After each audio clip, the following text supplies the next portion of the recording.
स्वागत है आपका हमारे चैनल स्टडी पॉइंट 100 में। आज मैं आपके लिए यूपी पॉलिटेक्निक एंट्रेंस एग्ज़ाम के पॉइंट ऑफ व्यू से केमिस्ट्री का 8वां चैप्टर रासायनिक अभिक्रिया एवं उत्प्रेरक लेकर आया हूं। Chemical reaction and catalyst. आप हमारे वीडियो को लाइक कर दीजिएगा, चैनल को सब्सक्राइब कर दीजिएगा, कहना ना पड़े भैया। प्रश्न आइए स्टार्ट करते हैं। पहला प्रश्न कर रहा है, जिस रासायनिक अभिक्रिया में कोई यौगिक गर्म किए जाने पर दो या अधिक भागों में टूट जाता है वह कहलाती है। ऑप्शन ए दिया है योगात्मक अभिक्रिया। ऑप्शन ए इसमें दिया है योगात्मक अभिक्रिया। ऑप्शन ए दिया है योगात्मक अभिक्रिया। दूसरा विस्थापन अभिक्रिया। तीसरा ऊष्मा वियोजन अभिक्रिया। तीसरा आयनन अभिक्रिया। तो जिस रासायनिक अभिक्रिया में कोई क्या करता हो, कोई यौगिक गर्म किए जाने पर दो या दो से अधिक भागों में टूट जाता है कि वो अभिक्रिया बचवा क्या कहलाती है? ऊष्मा वियोजन। Option C the right answer. ऊष्मा देने पर वियोजन की प्रक्रिया हो रही है, अर्थात ऊष्मा वियोजन अभिक्रिया कहलाएगी। दूसरा प्रश्न क्या कर रहा है, नाइट्रोजन एवं हाइड्रोजन से अमोनिया अर्थात NH3 गैस बनाने के लिए उत्प्रेरक प्रयोग करते हैं। देखिए बच्चा, कह रहा है कि नाइट्रोजन तथा हाइड्रोजन से अमोनिया गैस बनाने के लिए किस उत्प्रेरक का प्रयोग किया जाता है? तो NH2 नाइट्रोजन, N2 धन 3H2 को हम लेकर क्या बनाएंगे? Ammonia gas NH3। ये अमोनिया गैस बनाने की हैबर विधि है। इसे अमोनिया गैस बनाने का हावर विधि भी कहते हैं। इसमें कैटलिस्ट जो होता है एफ कैटलिस्ट का काम करता है और मोलिब्डेनम MO उत्प्रेरक वर्धक का काम करता है। तो लोहा और मोलिब्डेनम जिसमें दिया रहेगा वही आंसर सही होगा। तो लोहा और molybdenum, option A is the right answer. तो अमोनिया निर्माण के हावर विधि में प्रश्न ऐसे भी पूछ सकता है कि अमोनिया विधि के हावर विधि में किस उत्प्रेरक का प्रयोग किया जाता है? एफ तथा MO, लोहा और मोलिब्डेनम का प्रयोग अमोनिया बनाने की हैबर विधि में किया जाता है। यहाँ पे जो एफ होता है बचवा, एफ जो लोहा होता है वो उत्प्रेरक का कार्य करता है, धनात्मक उत्प्रेरक का, और मोलिब्डेनम जो होता है उत्प्रेरक वर्धक का कार्य करता है, उत्प्रेरक की क्रियाशीलता को बढ़ा देता है। अगला प्रश्न क्या कर रहा है, कर रहा है FiCl2 plus Cl2 converts into 2FiCl3 में FiCl है। करा बताइए कि FiCl क्या है? तो यह अवकारक है। क्या है बचवा? अवकारक। यह क्या कर रहा है, इसमें Cl क्या जुड़ रहा है? जुड़ जा रहा है, अर्थात इसमें Cl क्या हो जा रहा है? जुड़ जा रहा है। Cl2 से Cl3 हो जा रहा है। तो FiCl में क्या हो रहा है? Cl जुड़ रहा है। तो अधातु का जुड़ना क्या कहलाता है? अवकारक कहलाता है। तो FiCl2 का क्या हो रहा है भैया? अवकारक हो रहा है। अगला प्रश्न चौथा,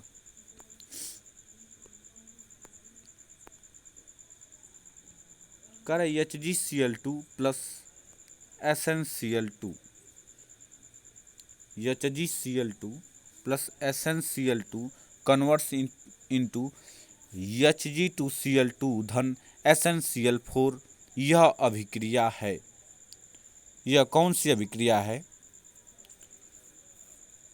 तो यह उपचायक एवं अपचायक दोनों अभिक्रिया है। कहने का तात्पर्य यह है भैया कि ऑक्सीकरण और अपचयन दोनों अभिक्रिया है। कैसे है? देखा जाए यहाँ 2Hg है ना, 2HgCl2, यहाँ पे क्लोरीन की संख्या 4 है, यहाँ पे क्लोरीन की संख्या 4 है और यहाँ पे क्लोरीन की संख्या 2 है। इसमें से क्लोरीन निकलकर इस वाले में जुड़ जा रहा है, क्लोरीन इसमें से निकलकर इस वाले में जुड़ रहा है, अर्थात इसका क्या हो रहा है, ऑक्सीकरण हो रहा है, ऑक्सीकरण हो रहा है। और क्योंकि इसमें से अधातु निकल रहा है तो इसका अपचयन हो रहा है, तो एक का ऑक्सीकरण हो रहा है, दूसरे का अपचयन हो रहा है। तो जिसका ऑक्सीकरण होता है वह उपचयन अभिक्रिया तथा जिसका अवकरण होता है उसे अपचयन अभिक्रिया करते हैं। अर्थात यह उपचयन और अपचयन दोनों अभिक्रिया को क्या करती है, प्रदर्शित करती है। Option D the right answer. अगला प्रश्न कह रहा है उत्प्रेरक V2O5 का प्रयोग निम्नलिखित में से किसके उत्पादन में किया जाता है? सल्फर डाइऑक्साइड और सल्फर ट्राइऑक्साइड के उत्पादन में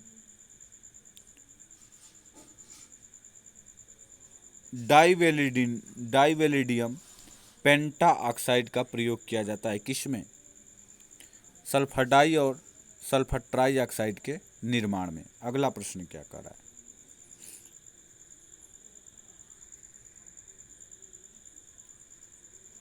कह रहा है निम्नलिखित रासायनिक अभिक्रियाओं में से कौन सी योगात्मक अभिक्रिया है?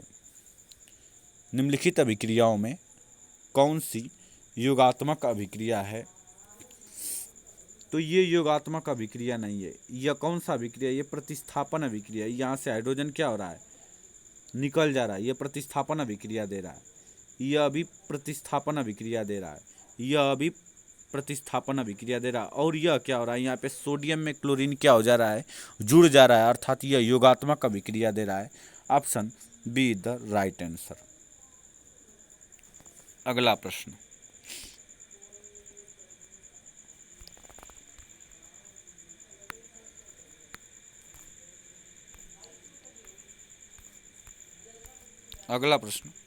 कर CuSO4 धनी Fi कन्वर्ट्स इंटू CuFiSO4 किस प्रकार की अभिक्रिया है? प्रतिस्थापन अभिक्रिया है बच्चों। यहाँ पे देखो, प्रतिस्थापन अभिक्रिया किसे कहते हैं? ऐसी अभिक्रिया जिसमें एक तत्व का स्थान दूसरा तत्व क्या कर ले, ग्रहण कर ले, तथा उस तत्व को क्या कर दे, यौगिक से निकाल दे, क्या कहलाता है? प्रतिस्थापन अभिक्रिया। तो यहाँ पे जो Fi है, कॉपर को रिफ्लेस कर दे रहा है, बाहर निकाल दे रहा है। देखो यहाँ पे बाहर निकाल दिया, तो यह कौन सी अभिक्रिया है? प्रतिस्थापन अभिक्रिया। अगला प्रश्न, जब क्यूप्रिक सल्फेट के विलयन में लोहे का टुकड़ा डाला जाता है तो आयरन कॉपर को हटाकर फेरस सल्फेट बना देता है, यह अभिक्रिया है। हटा दे रहा है ना, प्रतिस्थापन अभिक्रिया कह रहा है, हटाकर अपने दूसरे, कह रहा है कि क्यूप्रिक सल्फेट में के विलयन में लोहा के टुकड़ों को डालने पर आयरन कॉपर को हटाकर फेरस सल्फेट बनाता है, यह अभिक्रिया है। इसके कहने का तात्पर्य क्या है, ये पहले समझा जाए। कह रहा है कॉपर सल्फेट CuSO4 के विलयन में क्या डालते हैं? जब लोहा को टुकड़े को डालते हैं, लोहे के टुकड़े को या Fi को डालते हैं, तो यह क्या कर देता है? CuFi बना देता है।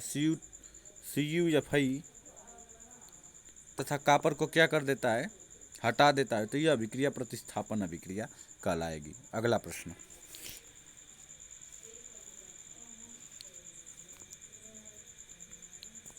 समीकरण SO2 धन 2H2S कन्वर्ट्स इंटू 3S धन 2H2O में किस पदार्थ का ऑक्सीकरण हो रहा है? यही कह रहा है कि किस पदार्थ का, बताइए, ऑक्सीकरण हो रहा है इसमें। तो ऑक्सीजन किस में जुड़ रहा है? ऑक्सीजन इसी में जुड़ रहा है। इसी में ऑक्सीजन जाकर क्या हो जा रहा है? जुड़ जा रहा है। इस यहाँ से ऑक्सीजन निकल रहा है और इसमें आकर जुड़ जा रहा है। तो इसी का क्या हो रहा है बचवा? ऑक्सीकरण हो रहा है। इसमें से निकल रहा है तो इसका ऑक्सीकरण होगा नहीं। इसमें से निकल रहा है ऑक्सीजन और इसमें जुड़ रहा है तो किसका ऑक्सीकरण हो रहा है निम्नलिखित में से? तो H2S का क्या हो रहा है? इसमें ऑक्सीकरण हो रहा है। Option A is the right answer. अगला प्रश्न, नीचे दिए गए समीकरण SO2 का कार्य दर्शाइए। कर रहा है SO2 किसका कार्य कर रहा है? तो SO2 H2H2S में ऑक्सीजन जोड़ने का कार्य कर रहा है, तो यह ऑक्सीकारक का कार्य कर रहा है। Option C the right answer 10वां का। कह रहा बताइए SO2 क्या कर रहा है? SO2 ऑक्सीजन लिया है तो यह दूसरे को ऑक्सीजन देगा। ऑक्सीजन देना ऑक्सीकरण कहलाता है, यह ऑक्सीकरण का कार्य कर रहा है। 2HgCl2 plus SnCl2 converts into Hg2Cl2 plus SnCl4 में सत्य कथन है। सत्य कथन है। क्वेश्चन नंबर 11 करा निम्नलिखित में से सत्य कथन कौन है? तो HgCl2 का अपचयन हो रहा है। देखो समीकरण देखो, इसमें क्या है? Cl2 की संख्या 4 है और यहाँ पे Cl2 की संख्या 2 हो जा रही है, अर्थात यहाँ से क्या हो रहा है? क्लोरीन निकल रहा है, यहाँ से क्लोरीन निकल रहा है भैया। तो जिसमें क्लोरीन, यहाँ से क्लोरीन क्या हो रहा है? निकल रहा है। तो HgCl2 का क्या हो रहा है? अपचयन हो रहा है। और धातु का निकलना क्या होता है? अपचयन। और धातु का जुड़ना ऑक्सीकरण। तो यह अपचयन की प्रक्रिया, अर्थात HgCl2 की क्या हो रहा है? अपचयन हो रहा है।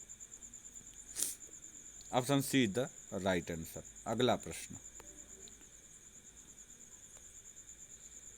करा निम्नलिखित में से अपचयन अभिक्रिया है। निम्नलिखित में से अपचयन अभिक्रिया है। निम्नलिखित में से कौन सी अपचयन अभिक्रिया है?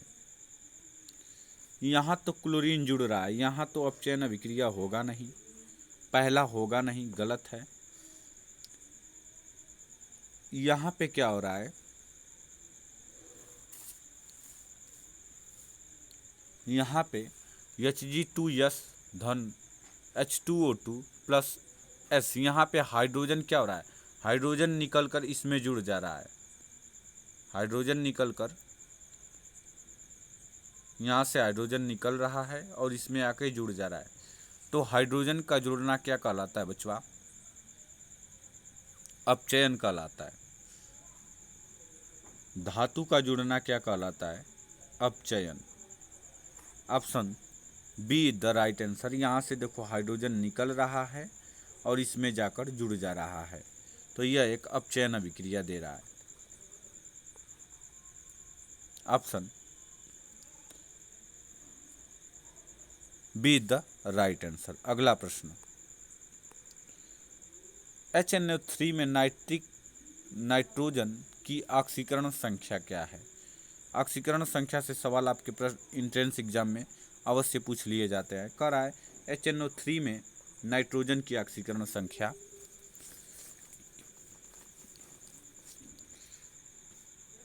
तो हम ऐसे लिखेंगे इसको, H प्लस N।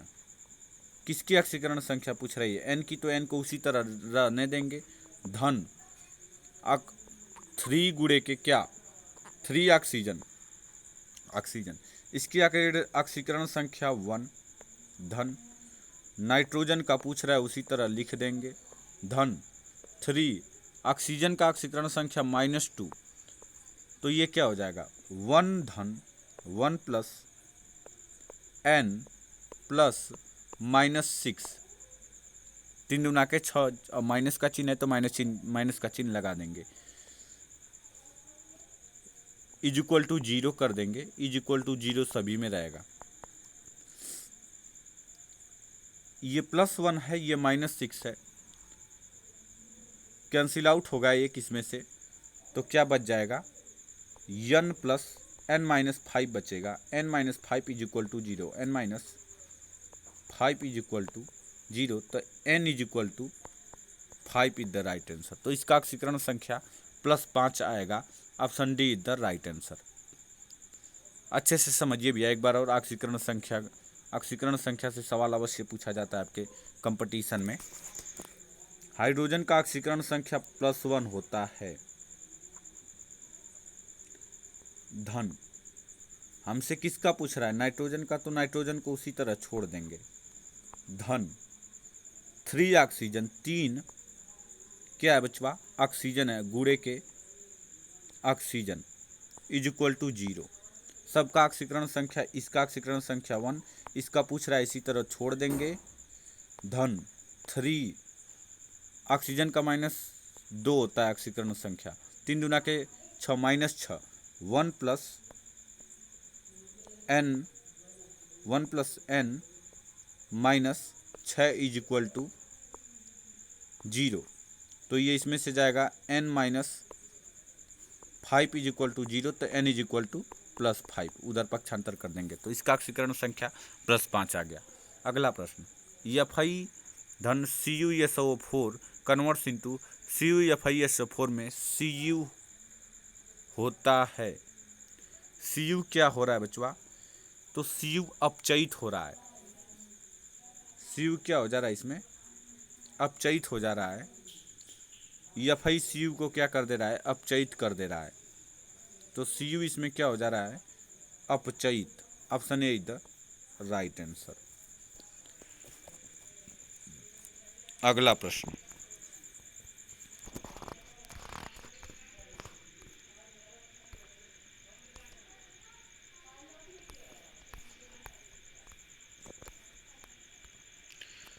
निम्नलिखित में से कौन सा ऑक्सीकरण तथा अवकरण में समान व्यवहार करता है?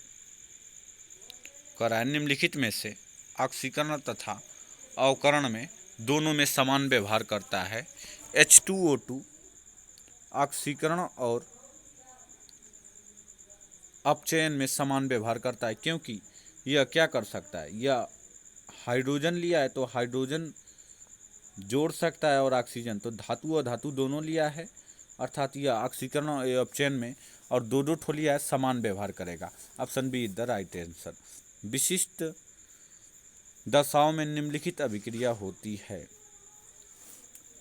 विशिष्ट दशाओं में निम्नलिखित अभिक्रिया होती है।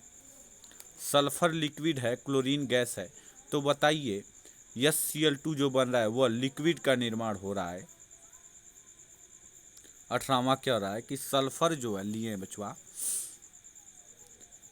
सल्फर लिक्विड है, क्लोरीन गैस है, और जो प्रोडक्ट बन रहा है वह लिक्विड बन रहा है। तो अभिक्रिया में अपचायक पदार्थ है सल्फर। अभिक्रिया में सल्फर क्या है? अपचायक पदार्थ है। Option A is the right answer. एक उत्प्रेरक, अगला प्रश्न 19वां कर रहा है एक उत्प्रेरक किसी रासायनिक अभिक्रिया के गति को बढ़ा नहीं सकता है, रासायनिक अभिक्रिया के गति को कम कर सकता है, अभिक्रिया के गति को कम या अधिक कर सकता है, अभिक्रिया की गति को न तो कम कर सकता है न ही अधिक कर सकता है। तो उत्प्रेरक अभिक्रिया की गति को बढ़ा भी सकता है और अभिक्रिया की गति को घटा भी सकता है। Option C is the right answer. Catalyst जो होता है वो अभिक्रिया की गति को बढ़ाता भी है और अभिक्रिया की गति को घटाता भी है। अगला प्रश्न, निम्नलिखित में से किस प्रक्रम में प्लेटिनम का उपयोग उत्प्रेरक के रूप में किया जाता है? निम्नलिखित में से किस प्रक्रम में प्लेटिनम का उपयोग कैटलिस्ट के रूप में किया जाता है? अमोनिया के ऑक्सीकरण द्वारा नाइट्रिक अम्ल बनाने में। अमोनिया के ऑक्सीकरण द्वारा नाइट्रिक अम्ल बनाने के लिए बचवा हम लोग प्लेटिनम उत्प्रेरक का प्रयोग करते हैं, अर्थात प्लेटिनम कैटलिस्ट का कार्य करता है। अमोनिया के ऑक्सीकरण द्वारा नाइट्रिक अम्ल बनाने के लिए प्लेटिनम उत्प्रेरक का प्रयोग किया जाता है। यह आपका प्रश्न इम्पॉर्टेंट है, इसको अच्छे से देख लीजिएगा। देखो ये क्या कह रहा है सोडियम, पोटेशियम, लिथियम CS और रुबिडियम धातुओं की ऑक्सीकरण संख्या सदैव +1 होती है। बच्चों को बता दिए वो, तो सदैव क्या होती है? +1 होती है। Option C is the right answer.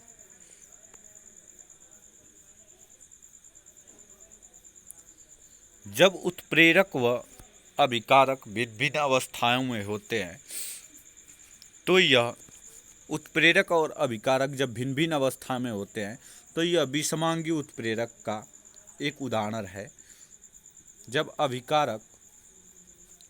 जब उत्प्रेरक व अभिकारक भिन्न भिन्न अवस्थाएं में होते हैं तो यह विषमांगी उत्प्रेरक कहलाता है। अभिक्रिया के वेग में कमी लाने वाले पदार्थ को कहते हैं ऋणात्मक उत्प्रेरक। अभिक्रिया के वेग में कमी जो लाता है वह उत्प्रेरक क्या कहलाता है? ऋणात्मक उत्प्रेरक कहलाता है। अभिक्रिया के वेग को कम करने में जिस उत्प्रेरक का प्रयोग किया जाता है वह ऋणात्मक उत्प्रेरक कहलाता है। Option C the right answer. और जो उत्प्रेरक विष होता है वह उत्प्रेरक की क्रियाशीलता को क्या कर देता है? कम कर देता है। इन दोनों में कंफ्यूजन बना रहता है भैया, उत्प्रेरक विष और ऋणात्मक उत्प्रेरक में। ऋणात्मक उत्प्रेरक का कार्य क्या है? अभिक्रिया की क्रियाशीलता को कम कर देगा, और उत्प्रेरक विष का कार्य यह उत्प्रेरक की क्रियाशीलता को कम कर देगा। तो इसके जो प्रश्न पूछा है इसके according option C the right answer. तेल के हाइड्रोजनीकरण की अभिक्रिया कराए। वनस्पति तेल से वनस्पति घी बनाने के लिए हाइड्रोजनीकरण अभिक्रिया का उपयोग करते हैं। तो तेल से हाइड्रोजनीकरण अभिक्रिया विषमांगी उत्प्रेरक का उदाहरण है। कराए तेल के हाइड्रोजनीकरण अभिक्रिया विषमांगी उत्प्रेरक का एक अच्छा उदाहरण है, क्योंकि भैया तेल जो होता है वनस्पति तेल से हम क्या करते हैं? घी जब बनाते हैं तो उसका हाइड्रोजनीकरण कराते हैं। तो वनस्पति तेल लिक्विड है, और जो घी बनेगा वनस्पति घी जिसे डालडा हम लोग कहते हैं वह ठोस बनेगा। तो वनस्पति तेल जो लिक्विड था और इससे क्या बना? ठोस। तो इन दोनों की जो भौतिक अवस्थाएं वो भिन्न भिन्न हो गई। तो यह विषमांगी उत्प्रेरक का एक अच्छा उदाहरण है। करा स्टार्च का माल्टोज में परिवर्तन किस एंजाइम द्वारा किया जाता है? स्टार्च का माल्टोज में 25वां प्रश्न कह रहा है कि स्टार्च का माल्टोज में परिवर्तन किस एंजाइम द्वारा किया जाता है? तो डाइस्टेस एंजाइम द्वारा स्टार्च से माल्टोज में परिवर्तन किया जाता है। किस एंजाइम द्वारा बचवा? डाइस्टेस एंजाइम द्वारा स्टार्च का माल्टोज में परिवर्तन किया जाता है। स्टार्च विधि देखो कर रहा है, ओस्टवार्ड विधि से नाइट्रिक अम्ल बनाने में उत्प्रेरक का प्रयोग किया जाता है। 26वां प्रश्न कर रहा है ओस्टवार्ड विधि में नाइट्रिक अम्ल बनाने में किस उत्प्रेरक का प्रयोग किया जाता है? तो प्लेटिनम उत्प्रेरक का प्रयोग ओस्टवार्ड विधि में नाइट्रिक अम्ल बनाने के लिए प्लेटिनम उत्प्रेरक का प्रयोग किया जाता है। Option D is the right answer. अगला प्रश्न क्या कर रहा है? प्रश्न दिख नहीं रहा है स्पष्ट, इसीलिए ये 2 प्रश्न हम छोड़ दे रहे हैं। अगले वाले वीडियो में इसको कवर अप कर देंगे।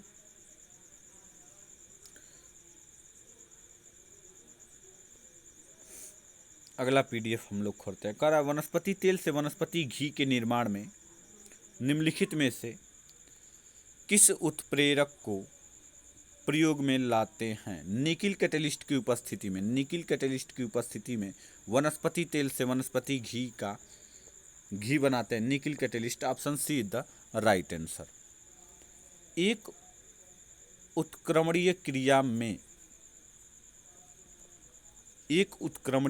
में अग्र तथा पश्च क्रिया की गति समान रूप से बढ़ाती है। कह रहा है एक उत्प्रेरक करा एक उत्क्रमणीय अभिक्रिया में जो उत्प्रेरक होता है बचवा, वो अग्र दिशा में जिस रासायनिक अभिक्रिया को अग्र दिशा में जिस वेग से ले जाएगा, क्या उसी वेग से रासायनिक अभिक्रिया को पश्चिम दिशा में लाएगा? तो हाँ,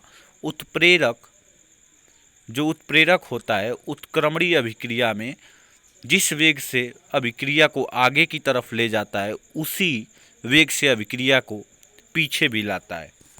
तो अभिक्रिया की क्रिया की गति को बढ़ाता है तथा पश्च क्रिया की गति को कम कर देता नहीं। यह अभिक्रिया की गति को पश्च नहीं, अग्र तथा पश्च क्रिया की गति समान रूप से बढ़ाता है। Option A is the right answer. उत्क्रमणीय अभिक्रिया में इसका सिंबल उत्क्रमणी का ये है। तो जो कोई भी कैटलिस्ट हम ले तो वो जिस वेग से अग्र दिशा में अभिकारक अभिक्रिया को आगे बढ़ाएगा, उसी वेग से पश्चिम दिशा में अभिक्रिया को क्या करेगा? पीछे की ओर लाएगा। तो यह अग्र तथा पश्च क्रिया की गति समान रूप से क्या करता है? बढ़ाता है। रासायनिक अभिक्रिया में उत्प्रेरक जो होता है बचवा, रासायनिक अभिक्रिया में उत्प्रेरक सक्रिय ऊर्जा को कम करता है। Option B the right answer. रासायनिक अभिक्रिया में उत्प्रेरक सक्रिय ऊर्जा को कम कर देता है। अगला प्रश्न क्या कह रहा है? H2SO3-2 में सल्फर की ऑक्सीकरण संख्या, सल्फर की ऑक्सीकरण संख्या पूछ रहा है। हम ऑक्सीकरण संख्या निकालना बचवा बताएं आप लोगों को। सल्फर H2 इसी का पूछ रहा है तो इसको यहीं पर छोड़ देंगे, प्लस 3 गुणे के ऑक्सीजन,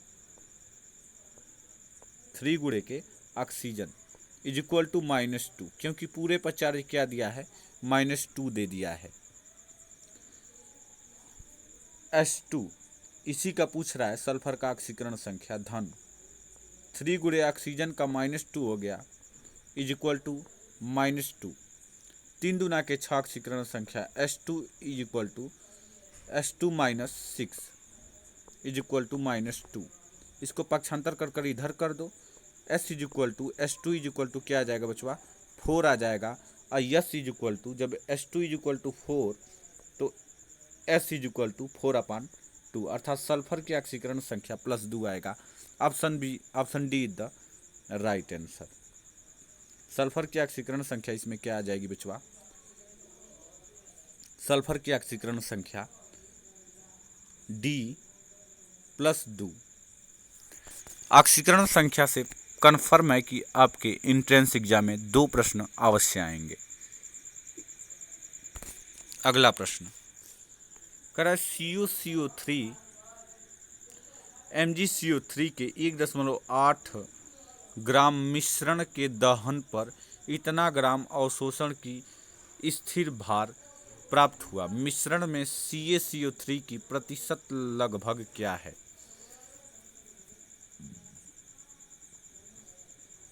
ये बहुत ऐसे हम बताने लगेंगे बहुत लॉन्ग हो जाएगा, इसीलिए इसका आंसर जानिए। 54.35%। दूध से दही में परिवर्तन निम्नलिखित में से किस एंजाइम के कारण होता है? दूध से दही में परिवर्तन निम्नलिखित में से किस एंजाइम के कारण होता है? तो लैक्टेस एंजाइम के कारण दूध से दही में परिवर्तन होता है। Option A is the right answer. अगला प्रश्न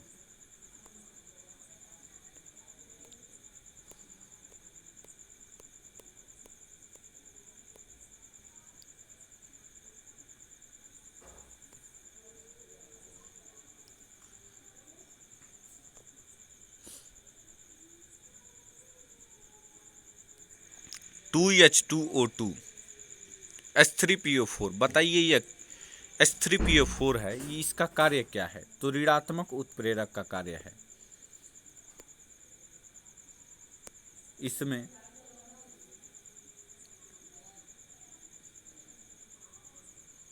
H3PO4 ऋणात्मक उत्प्रेरक का कार्य करता है। आर्सेनिक प्लेटिनम उत्प्रेरक के लिए है। आर्सेनिक और प्लेटिनम उत्प्रेरक के लिए है। उत्प्रेरक विष, वर्णक है, कह रहा है उत्प्रेरक विष है, वर्धक है, प्रेरक उत्प्रेरक है या फिर स्व उत्प्रेरक है। तो यह उत्प्रेरक आर्सेनिक और प्लेटिनम उत्प्रेरक के लिए उत्प्रेरक विष का कार्य करता है। Option B is the right answer. अगला प्रश्न कह रहा है सिल्वर सल्फेट विलयन में कॉपर के छीलन को डाला जाता है, वह धीरे धीरे घुलकर विलयन के रंग को नीला कर देता है।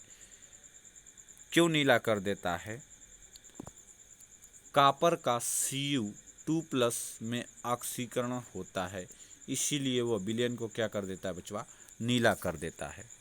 तो कॉपर का Cu2+ में ऑक्सीकरण होता है।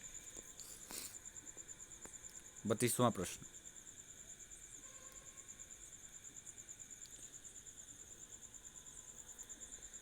कह रहा है कार्बन की ऑक्सीकरण संख्या इसमें बताइए।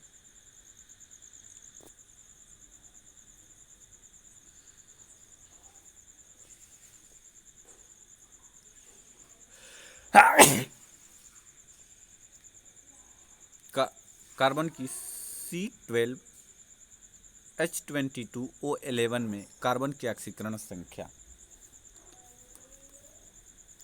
तो ऑक्सीकरण संख्या आपको निकालना बताया गया है। इसमें कार्बन का ऑक्सीकरण संख्या वैसे तो 0 होगा, आप लोग निकाल लीजिएगा। इसमें ऑक्सीकरण संख्या कार्बन का 0 होगा।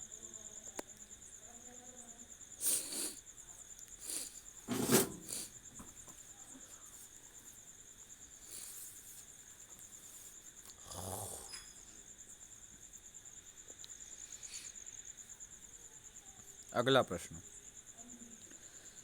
कह रहा है C12H22O11 plus H2O converse into C6H12O6 converse into C6H12O6 अभिक्रिया में प्रयोग होने वाली उत्प्रेरक है। इनवर्सेस उत्प्रेरक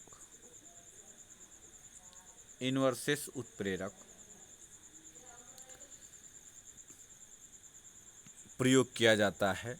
ग्लूकोज को, चीनी को ग्लूकोज व फ्रक्टोज में तोड़ने के लिए इनवर्सेस एंजाइम का प्रयोग किया जाता है। अगला प्रश्न क्या कर रहा है? अगला और लास्ट प्रश्न यह है, कह रहा है किस पदार्थ से धन विद्युत भाग का कम होना, कह रहा है किसी पदार्थ से धन विद्युत भाग का कम होना क्या कहलाता है? धन विद्युत भाग का कम होना ऑक्सीकरण कहलाता है, और ऑक्सीकरण को हम लोग क्या कहते हैं? उपचयन भी कहते हैं। ऑक्सीकरण को हम लोग उपचयन भी करते हैं, अर्थात धन भाग का कम होना ऑक्सीकरण या फिर उपचयन। Option A is the right answer. यहीं पे वीडियो को विराम देते हैं। चैनल को सब्सक्राइब कर लीजिए, बेल आइकन को दबा दीजिएगा, शेयर भी कर दीजिएगा वीडियो को। आशा है कि आपको प्रश्न समझ में आया होगा। धन्यवाद।